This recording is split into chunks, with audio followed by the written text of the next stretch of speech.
Bonjour, bonsoir, bienvenue à ces nouveaux murmures d'Imrir. 8, 9, 10, 11 et comme dirait Ariok... Moins 5. Voilà, j'en ai absolument rien à foutre. Donc aujourd'hui, car nous sommes aujourd'hui, je vais vous proposer un unique produit à découvrir qui s'appelle... Produit t'es vendu au commerce, toi? Ouais, Hellboy, le jeu de rôle. Alors déjà, tu le centres dans l'image. Oui monsieur, donc paru chez Mantic aux éditions françaises. Là c'est le jeu de rôle, on va dire le core book. Donc le jeu de rôle de base, qui est assez volumineux, qui est quand même très complet d'ailleurs.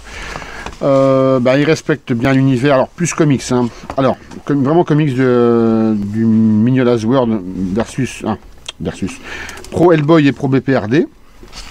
Vous pouvez alors déjà, est-ce que tu peux présenter un peu Mignola? Alors Mignola, c'est un dessinateur et maintenant plus un scénariste de comics à la base. Il a créé son univers à lui, le Mignola's World, où il y a Hellboy, le BPRB, Witchfinder, Lord Baltimore, mais ce monde-là, il est unique. Il interagit, il s'interpénètre, il y a vraiment une logique historiographique, historique. Hellboy n'est qu'un élément, un personnage principal dans un monde en totale et en parfaite harmonie. Les dessins sont particuliers, hein, ce que j'appelle le dessin vraiment type à la Mignola. On aime ou on déteste. Je peux comprendre qu'on déteste, je peux comprendre qu'on aime, ce qui est mon cas. Ce n'est pas que j'aime, c'est que j'adore. Et voilà.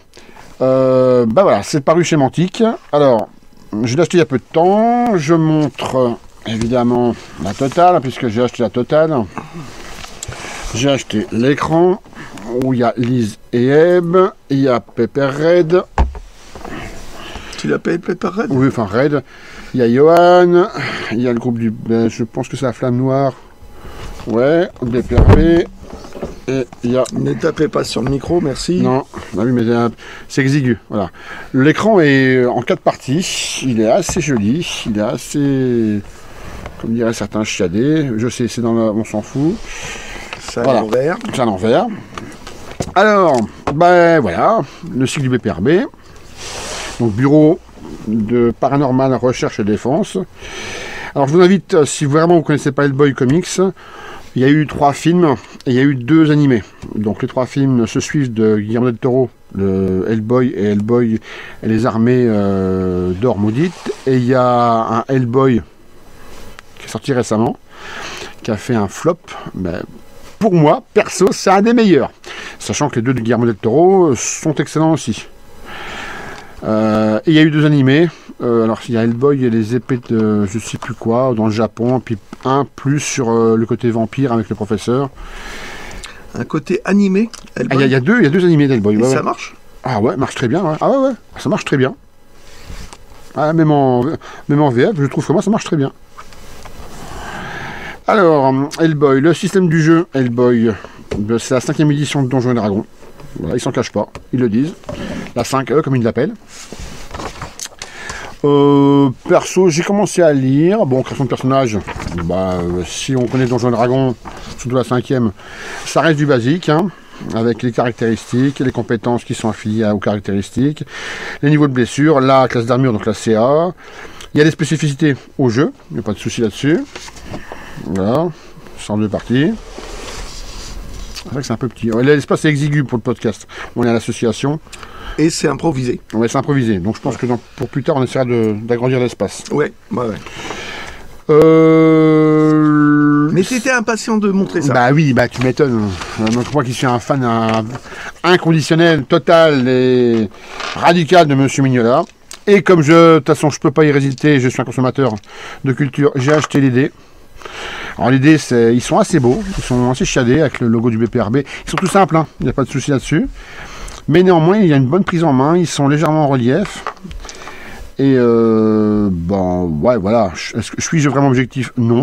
Hein, donc on peut s'en passer. Franchement, on peut s'en passer. Limite, si vous êtes dans le thème, ce que moi je vous montre, c'est qu'on peut prendre des dés rouges à la Hellboy. Hein, c'est pareil. Et puis en plus, j'ai le petit sac en cuir BPRB. Et il est copyrighté, c'est pas une copie. Eh oui, monsieur. C'est copyright. Ouais, c'est copyrighté. Là. Où t'as dû casquer, toi? Ouais, mais tout le temps, je casque tout le temps. Ma vie est un casquage. Voilà. Non, je l'avais acheté à Paris il y a quelques années, et puis d'ailleurs assez cher pour ce genre de merde, il était assez cher, ouais. Enfin, bref, le tout sans le petit sac en cuir de BPRB. Il y en a pour pas loin de 100 €. Je vais y revenir.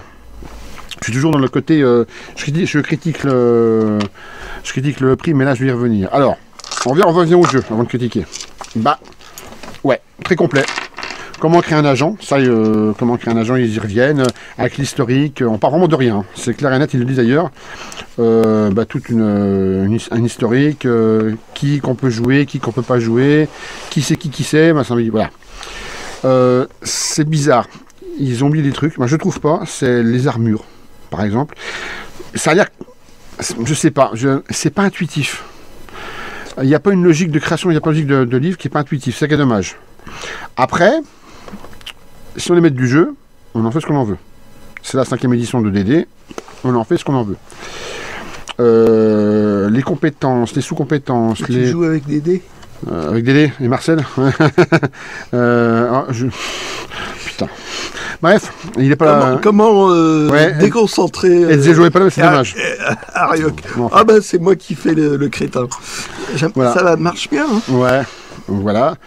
Le bouquin est vraiment complet. J'ai pas à dire, sauf que voilà, pour un novice qui connaîtrait, qui voudrait même... Alors oui, voilà, il y a 2 points faibles. Il n'est pas intuitif à lire et à comprendre. Parce que c'est un peu foutraque, on part dans tous les sens, même s'il y a des paragraphes, équipements, personnalisation, d'où on vient, affectation, les rituels de combat. Si on n'a pas un background, une expérience de maître de jeu et de jeu de rôle, ça peut être rédhibitoire. Pareil, si on ne connaît pas le monde de Hellboy, si on ne connaît pas un minimum sur Hellboy, qu'est-ce que le BPRB, c'est comme des jeux de niche, comme un peu Dune ou Alien. Ça va être compliqué de passer le message sur qu'est-ce que vraiment le BPRB, le monde vraiment de... après, chacun fait son monde au niveau maître de jeu, mais je trouve que c'est un jeu de niche. Donc, à part jouer avec des joueurs qui connaissent déjà le Hellboy, le monde de Mignola... Mais c'est après, je l'ai converti, quoi. Ben voilà. Alors, oui, moi, quand j'ai vu ça, j'ai fait sur moi, quoi. Mais voilà, là à l'association, à part toi, et en plus t'es pas jeu de rôle. T'es pas jeu de rôle. Non, mais je la connais très mal, le monde de... Mais tu connais un peu Hellboy, mais tu connais pas BPRB, tu connais pas Wishfinder. Non. Donc voilà, mais autrement, sur la densité du bouquin... Et si on regardait le film, on peut s'en sortir ou pas? Non. Même pas? Bah non, même pas, parce que quand on regarde, les films sont bien torchés, bien faits, mais... je sais pas, il y a des personnages, tu peux pas passer à côté, quoi. Johan, ça va rien dire. C'est pas une critique qui est négative, loin de là. Mais c'est vraiment un jeu de rôle de niche. Voilà. Je dis, c'est comme Dune, hein. Comme Dune, comme quand je sais qu'ils vont sortir Blade Runner en français chez Arcane Publishing. C'est des jeux de rôle de niche, c'est pas des jeux de rôle qui sont génériques, comme de la fantasy ou de la pure science-fiction. Voilà, c'est pas... faut s'y connaître.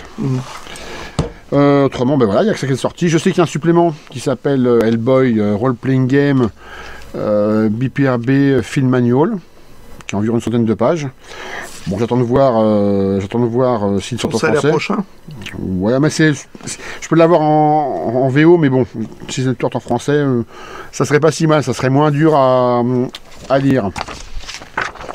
Et puis je suis un gros feignant surtout, puis je fais ce que je veux déjà, il y a un moment, bon. Enfin voilà, donc l'objet est superbe, je n'ai rien à dire là-dessus. Le prix. Alors le prix, c'est un jeu de rôle, en général, je mets entre 30 et 40 € pour un livre de base. Le livre des règles de base, bon, là il est à 50. Ouais, là c'est 22. Si tu rajoutes les dés parce que tu es un couillon de consommateur, c'est entre 19 et 20. Tu montes facilement à 90, voire même un peu plus, sachant que maintenant ils font plus ça dans les écrans. Avant il y avait un petit fascicule de règles, même un petit scénario. Ils te vendent juste l'écran maintenant, tu te démerdes. Limite tu colles encore tes feuilles par l'imprimante sur 2-3 € de plus. tu montes facilement à 100 €. Si vraiment t'es un gros fan de merde comme moi, t'achètes ça à 22 boules, bah t'as claqué voilà, un billet de 100 et un peu plus. Je sais, c'est du boulot. Je sais, c'est beaucoup de travail, je sais tout ça. Mais il y a un moment, les prix augmentent et moi, ça m'emmerde un peu. Voilà. C'était mon petit coup de gueule par rapport à ça. Après, s'il fallait le refaire, je l'achèterais. Hein. Ça, là-dessus, je suis très paradoxal, mais c'est comme ça. Juste envie de dire, si tu es fan de Mignola, si tu adores le BPRD, Hellboy et son Mignola's World, comme moi, achète-le. Rien que pour l'objet. J'espère qu'un jour j'y jouerai. Avec qui pour l'instant, je sais pas. Mais ça reste quelque chose de qualité. C'est un jeu qui pour moi, j'ai eu du plaisir à le lire déjà. Rien que ça. Alors, moi, une question, c'est Mignola, c'est impliqué dedans ou oui, il a laissé faire? Ouais, je savais qu'il y avait qu'il y a quelques années, ils avaient sorti une version de Hellboy, version GURPS. Ceux qui connaissent ce jeu de rôle, le jeu il y avait ça. On peut avoir ça gratuitement sur Internet. J'ai l'impression que ce jeu-là, ils ont repris plus ou moins la même optique, la même vision de son monde et de son... et de sa structure. Ils ont mis des règles de la 5 EDD qui pour moi au début ça m'a pas, disons, plus que ça rebooté. Ça a l'air de marcher. Au niveau des rituels magiques, ça marche très bien. Parce que je pense que les dés là-dessus, ils sont assez... Au niveau combat, c'est simplissime. La CA, tu fais au-dessus avec tes différentes modifications de CA ou de caractéristiques. Ouais, ça marche. Ah ouais, ça marche. Ils sont... Mais, écoute, je sais pas trop. Tu me poses une colle, là, ce que Mignola, si... Je sais que pour GURPS, il avait mis dedans, quand même. Et, s'il a donné son aval, je pense, comme c'est copyrighté, oui. Donc, à part les marques déposées de Mignola, non, il n'y a pas eu de... Voilà, il n'a pas participé directement à ça. Mais il peut en être fier. Hein. Là-dessus, ils font pas de... Ils sont très on va dire... Ouais, c'était suffisamment des fans pour pas faire n'importe quoi. Ouais, ils sont dans le canon, quand même. Hein. Ils sont canoniques. Ils sortent pas vraiment. Puis tu sens que c'est des gens qui s'y connaissent. Voilà. Ils parlent de la Flamme Noire, de Zimko, ils parlent de Rasputin, enfin... Ils parlent du SSE soviétique. Tu sens qu'ils s'y connaissent. Voilà. C'est ça qui est génial. Après voilà, faut connaître tout ça. Moi le BPRB et le Bosch, je les suis depuis le début. Et oui, car moi j'ai tout Hellboy en français, et oui, même plus. J'ai plein de comics américains. Et il y a combien de bouquins en français? Plein. Mais plein. Bien une cinquantaine, non? Plus que ça. Plus? Oh oui, plus que ça. Ouais, en français, ouais. Si tu rajoutes le Mignola's World, la Cape Sapiens, si, il y a plus que ça. Et j'ai perdu le fil, là. Ah oui, ouais. Mais donc, voilà. Alors bon, j'ai envie de dire, je vais me mettre redondant, je vais me répéter. Tu idolâtres Hellboy et Mignola, achète-le. Tu aimes Hellboy, sans plus que ça, essaie d'y jouer. Mais avec un maître de jeu qui s'y connaît. Après, je dis pas, c'est pas faisable, mais t'auras pas la nature, t'auras pas la quintessence de ce que du BPRB, de ce qui fait le charme et la fantaisie dans Hellboy. Voilà. Donc voilà. Donc, moi je suis assez fier de l'avoir. Et puis, c'est tout. Parce qu'il n'y avait qu'un seul produit, on a fait ça à l'arrache. Totalement à l'arrache. Je rajouter quelque chose d'autre. Sauf que, on va un peu digresser, mais on est à l'assaut. Donc, c'est notre premier podcast à l'assaut. Ça se fait pas chez monsieur le geek belge en général. Ouais, je pense qu'on va faire un peu plus de place parce que là, à deux, on est plus trop hétérosexuel. Hein. J'ai la sensation d'une sardine. Moi aussi, pareil. Donc voilà. Donc l'écran est très beau. Hein. Je vous le redis. Hein, il est pas mal. Ok. Voilà. Bon, écoutez, à plus. C'était les Murmures d'Imrir 7, 8, 9, 10, 11. Comme dirait Ariok, on s'en fout. Et c'est quoi Ariok? Ouais, oui, c'est vrai. Écoutez, à bientôt. Hein. Ouais. Voilà. Allez, ciao.